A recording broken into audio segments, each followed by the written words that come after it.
إمام صيّن نقدر إمزانين كرين فرشتن ياخذ ما ولكن بس يجوا حرام ياخذ حلاله.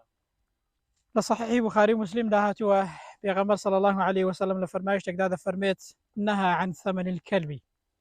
بيغمبر نهي كردوا لكرين فروشتن بصقيوا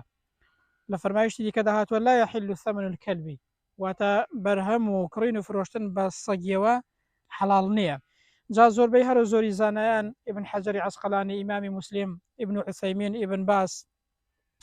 وابن قدامى زور بحر زوري زانيان كرين فروشتن يان بصقوا في حرامه أو برهميك لصقوا ودزد كويت حرام لبروي فرمايشتي راسته وخوي بيغمبر صلى الله عليه وسلم دفرمي نهي ليكردوا ودفرمي حلال نية كرين فروشتن بصقوا بكرت وقاداش تختار ما مسألة باري راكنا وياه مريني ومالاتني سرادك دي طلبوا جواني أو سونا لفرمايشتي دي كده هاتوا كبيغمبر صلى الله عليه وسلم دفرميت فرمايشتي صحيحة هر كسيك صقي كرا بقرت ببي ئەوەی کە مەڕ و ماڵاتی هەبێت بەبێ ئەوەی کە زراعەتی هەبێت بەبێ ئەوەی کە دوژمنداریەکی هەبێ و پێداویستێکی ڕاگررتنی سەگی هەبێ پێغەمبەر دەفەرمێ هەموو ڕۆژێ یەک قیڕات لە پاداشتەکەی کەم دەکات واتە ئەندازەیەکی زۆر لەو چاکەی کە ئینسان دەیکات ئەلەو چاکەی بەهۆی ڕاگررتنی سەگەوە کەم دەکات هەر هەموو ڕۆژە یەک قیڕات لە پاداشتی ئەو کەسێک کەم دەکات کە سەگی ڕادەگرێت بۆیە زانایان دەڵێن ئەو کەسەی عوزرێکی نەبێت واتە خاوەن مەڕ نەبێت مەڕ و ماڵاتی نەبێت زراعەتی نەبێت خاوەن دوژمن نەبێت یاخود هەر پێداویستێکی دیکەشی نەیبێت هەروە بۆ خۆشی سەگی ڕابگرێت چاکەکانی کەم دەبنەوە بەهۆی ڕاگررتنی سەگەوە کەواتە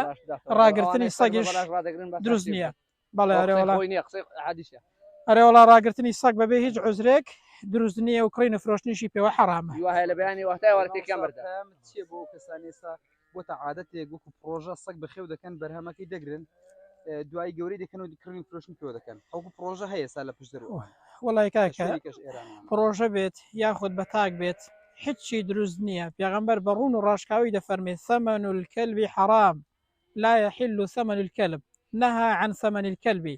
لفرمايشتي صحيح دا بخاري ومسلمة كنهي كردوها لكرين فروشتن لبرهمي صق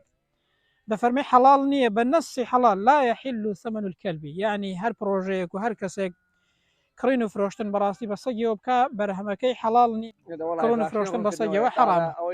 يخوي لك قيلين إذا 10 يورو